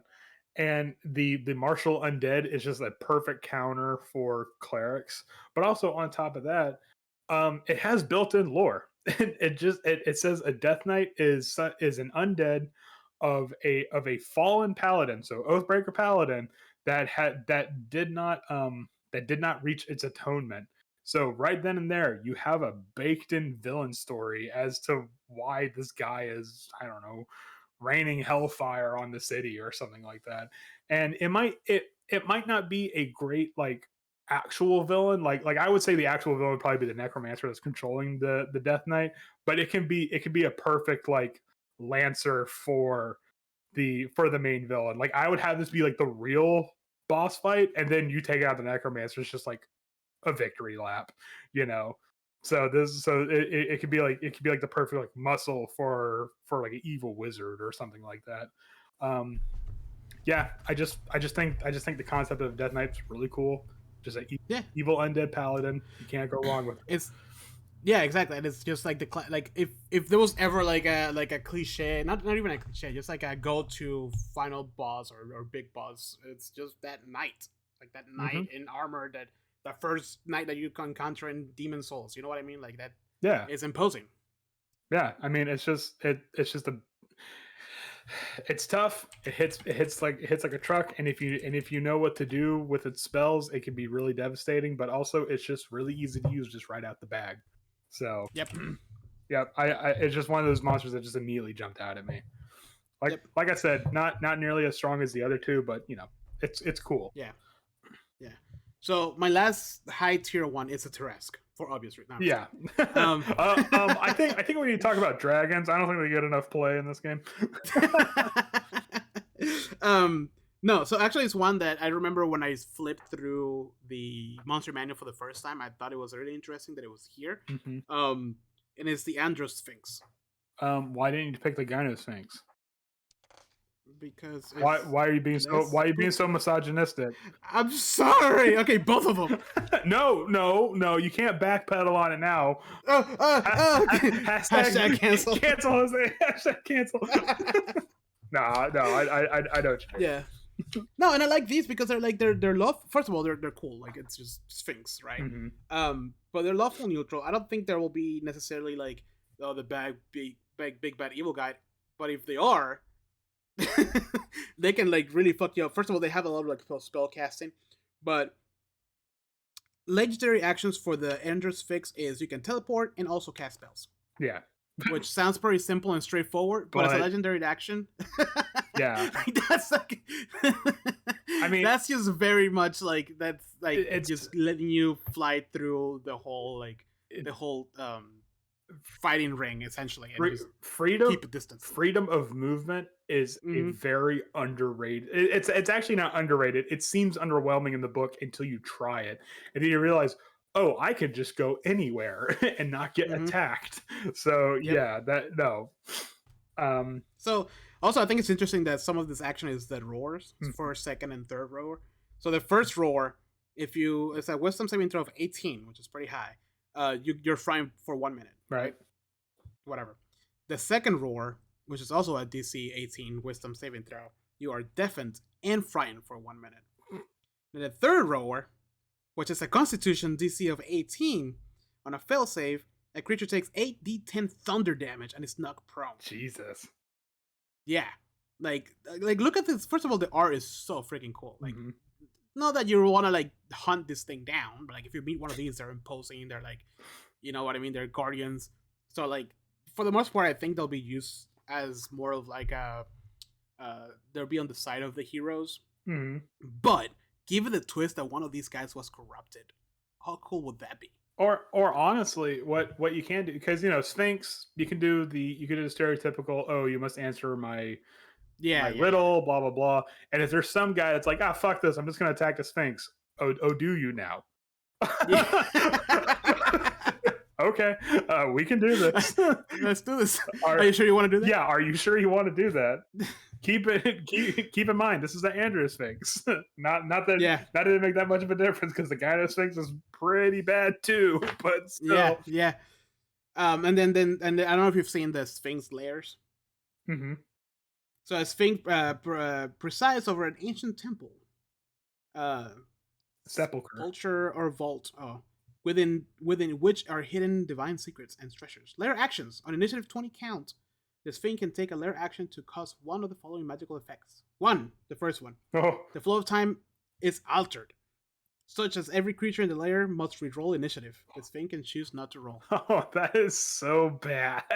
That's just, nah, you know what? Nah, you don't go first. What a way to throw off your players too. Yeah, you know what? What do you mean? We just roll initiative. Yeah, yeah, you know what? Fuck you, divination wizard. This is amateur hour over here. Yeah. I'm gonna make you re-roll your initiative. Yeah, the second one is the effect of times of culture, man, such as every creature in the layer must succeed on DC 15 Constitution saving throw or become 1d20 years older or younger, but never younger than 1 year old. Okay, so that is something that is going to be very what's the word, situational. But you have to keep in mind, if you're playing like by the book and you're like, oh, I have a kinku and they're like 50 years old, they're like middle age or something. Okay, you're 20 years old, you're dead. Like kinkus can only like, or no, I'm thinking of the like Aarakocra or something like that. Like there's one race like they don't go past like 30 years of age or something like that. Right. So it's like, nope, you're dead. What? Yeah, yep. He's dead. Yep. Or like that's some like trippy shit before you even get to the Andrew Sphinx. Yeah, and it's like, oh, you're 18, you're an 18-year-old barbarian. Okay, you lost 16 years. Okay, little baby, you're gonna fight me? You can't. You're an infant. Fuck you. Yep. Oh man, that just be so great. Just be like, all right, roll for initiative. Okay, just kidding. Reroll for initiative. Yeah. The Sphinx also can shift itself and up to 7 other creatures you can see within its layer to another plane of existence. Jeez. Let's see. Yeah. Hold on. The flow of time within the layer is altered such that everything within moves up to 10 years forward or backwards. Only the Sphinx is immediately aware of the time change. Wow. Mm-hmm. Yeah. So I would probably not put a Sphinx as personally. I probably would not put a Sphinx as a villain. I would just have it just be a very powerful neutral creature that everyone's like, hey, do not fuck with the Sphinx. Just answers its riddles, answer its riddles 3, just make it happy. Yeah. Dude, but like even like you say that, but like making it Andrew Sphinx, maybe not necessarily. Well, I will make it. Oh, it's a corrupt Andrew Sphinx. Oh no, you can do that. I'm just saying. Like that's mean as fuck, dude. Mm-hmm. Or BBEG. Or just have it be like, no, you know what? The like maybe the treasure the treasure it's guarding is something that can like end up saving the world, and this thing is like, no, you know what? No one's worthy of it. I'm just gonna bar this off from anybody. So now it's just immediately hostile to anybody that tries to come into it, like into its like lair or something like that. So yeah, no, a very strong pick. Okay. A fight with this guy would be very interesting, honestly. Yeah, just everyone like shifting to like younger and older, like ah. You know what? Put the Gyno Sphinx in there too. Both. It's a couple. Oh, oh, that would be horrible. Jesus, wait. But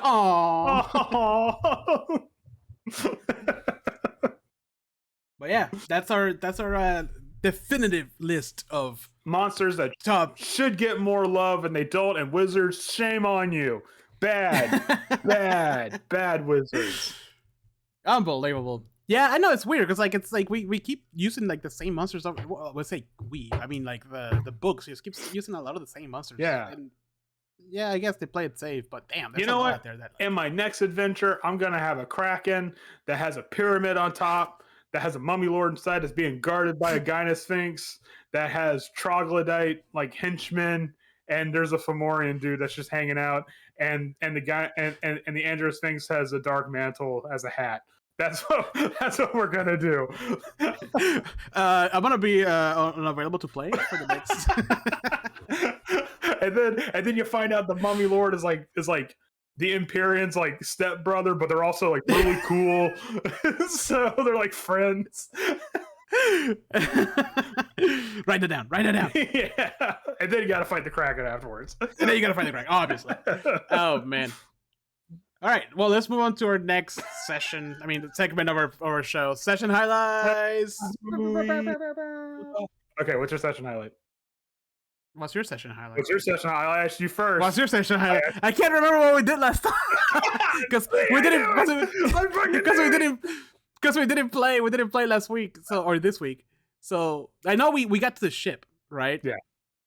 And then we spend like 90% of the campaign going through a blizzard. To be perfully honest with you, I remember now. Okay. My session highlight was when what's her name? There the I can't remember right now. The wizard? Yeah, I want to say Sylvie, but that's Loki. Velen Harple? Velen. Yeah, Velen. So she cast the magic hut on over us, and for some reason I know it didn't have any like furniture, but you started describing that it was like fully furnished and whatever. That's because the guy confused with Mordecaiman's like tiny mansion or something like that, or the mansion one. Yeah. Mordecaiman's mobile mansion. What's it called? And like the whole time, I'm just like, the first thing that cracked me up was like, we asked like, oh, we were setting up for camp, right? And then Velen was like, wait, I have this. I was like, you had that the whole time? But secondly, the whole like thing with the teas again, and like everybody was just waiting for the thing, and like Octavio was making the best of it because it was like a fucking mansion in there, according to you. So I just played up that whole thing. No, it wasn't a mansion. It was a very high class cabin. Okay. Right, a very high class cabin. My bad. It was a glamping cabin. Yeah. Because like so that session was essentially we were just traveling from our last town that we were at all the way to what Guard told us to go to, which is the ship, which we did find eventually, right? Yes, yeah, you did find, and all the animals started getting upset and stuff like that, and even like Ben's like, oh, there's something about this place I don't like. So yeah, actually, my session highlight would have to be something that we didn't discuss, and it was actually something that I've been kind of wrestling in the background, but it's something finally clicked for me. So in this campaign, I took it as a personal challenge to try to make travel like more interesting, instead of it being like, oh, you just get there, whatever, that's fine. And during this part, while you guys were like going across the tundra, I kind of realized that what made the travel interesting for the tundra was like the repetitive nature of it. So it really, this is going to be weird, but like I said, something like finally clicked for me, where it was, okay, you guys traveled X amount of feet. The weather is this bad. You were slowed down by this much. Okay, 8 hours are up. Velen, cast Liam in Tiny Hut again. All right, next morning, we're going to do this whole thing. Let's see how bad the weather is. Oh, the weather's actually pretty good this time. Okay, good. We'll make good time. You did make good time. All right. Oh, fuck, we still didn't make it. All right, Liam's Tiny Hut one more time. And the fact that it started getting more repetitive, I felt kind of played to like the frustration of traveling through this like barren open area that has like no landmarks or something like that. I'm like, oh, so that's how you do it. Like you don't try to spice it up. You lean into like the kind of repetitive nature of it to where it's just like, okay, yep, all right, eat some food. All right, we got to get going. Oh, nothing happened. Jesus, can we please get some combat to spice things up? Nope. Haha, you're in the tundra, baby. All right, 8 hours are up. Time for you to set up camp. Come on, So it's just, I just feel like that kind of just like I said, that was both Octavio and Jose hated it. Well, good. Because I was like, oh my god, can we please just get there? because hey, guess what? Traveling in a flat, featureless tundra. Yeah, I know. It's When you explain it that way, it makes a lot of sense. I'm just like, yeah, I guess that will be it. yeah. I mean, it would, and you're just only hoping that maybe Swift has an idea of where they're going. Yeah. Like, you mean to tell me we've been walking in a fucking circle this whole time? So Yep. I don't know. To me, like I said, something finally clicked. I'm like, okay, that's how you're supposed to do it, and that's my personal highlight. So Yeah. so you know what? Yeah. Travel's just not going to be interesting in 5e. Unfortunately, Dude, it's hard. it really is. Like it's like I can only imagine what you're going through because like damn, it's hard. It's hard, especially because like 5e is driven to be such like combat heavy or like action heavy. Mhm. Like slow moments like that is like it's fun in the sense that like keeping track of things, make sure you don't die or whatever. But like damn, like over and over again on a desert, essentially tundra like type thing, It hurts. it leans very heavily towards it. Let's just have a montage. You know, just play some music. All right, 8 hours, eat some grub, drink something. Yep. All right, we're done. So, yeah, Yep. unfortunately. Yep. We didn't play this week because COVID things happened, but we'll be back next week hopefully. For more Rime of the Frost Man, and we finally got into the big ship and Gar's secret. That's like the thing that's driving everybody. What is Gar's secret?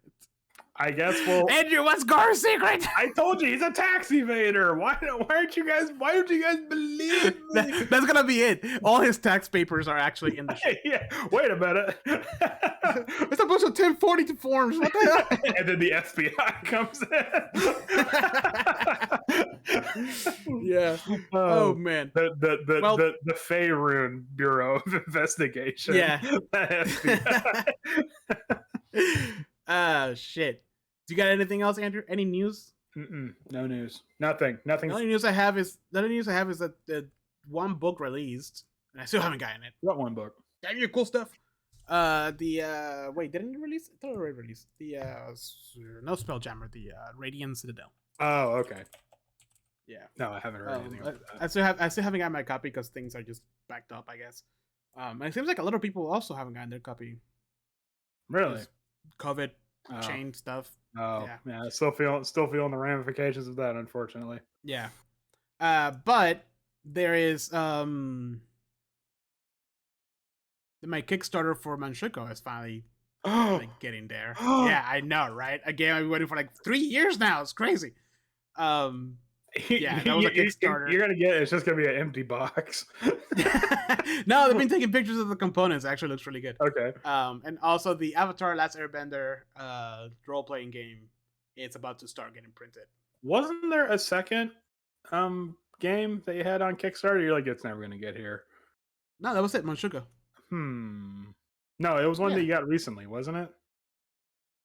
No, but the other ones were always not on track, but they were being late. Oh, okay. Manchukuo was the one that kind of like just at one point there, people were about to like do a action class lawsuit. Oh my god, it was bad. Yeah, Jesus. It was like no communication. It was showing people were getting violent.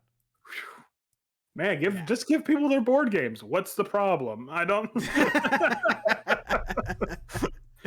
Yeah. I mean, how hard is it to make a board game? Just a bunch of cardboard. Just draw some crap. Yeah, exactly. Just draw some crap on it. It's I can make a board game. Come on. Oh man. Other than that, I mean, I'm about to purchase Twilight Imperium. Andrew and I are gonna play it at some point, and then we'll probably have an episode about it. No, we're gonna live stream all 120 hours of it. Yeah, a quick game. Please buy our Attack of Opportunity brand adult diapers for Twilight Imperium. Yeah, we are working together closely with the folks at Fantasy Flight. I got my IV drip ready. Let's do this thing, baby. Oh man, but yeah, things are slowly moving forward with Attack of Opportunity. But thank you guys and everybody who listens to us. Make sure to leave us a comment, a review, anywhere you listen, even if it's YouTube, podcast, Apple Podcasts, Spotify, whatever it is that you find us at. Mm-hmm. Make sure to tune in every Wednesday, or almost every Wednesday, for our live streams of our D&D games. Right now we're playing Rime of the Frost Maiden, DM by Andrew, things are starting to heat up. Oh, are they? Things are getting colder now than ever. So yeah, it's been a year and a half already. so cool. It hasn't. It's barely been a year, and we're still level 5. Anyways, and you will stay that way if you keep like pissing me off. Make sure to also follow us on Twitch, because we have live gameplay of a bunch of different games, but most importantly D&D. So with that, thank you all for listening, thank you all for participating, and as always, thank you for gaming. What? I don't know, I'm tired. It's keep on gaming, but sure. Oh, and as always, keep on gaming. Thank you for gaming. Whatever, can we wrap this up now? I'm really tired and I got a headache. See you guys. Bye. See you guys later. I guess. Bye. Jesus.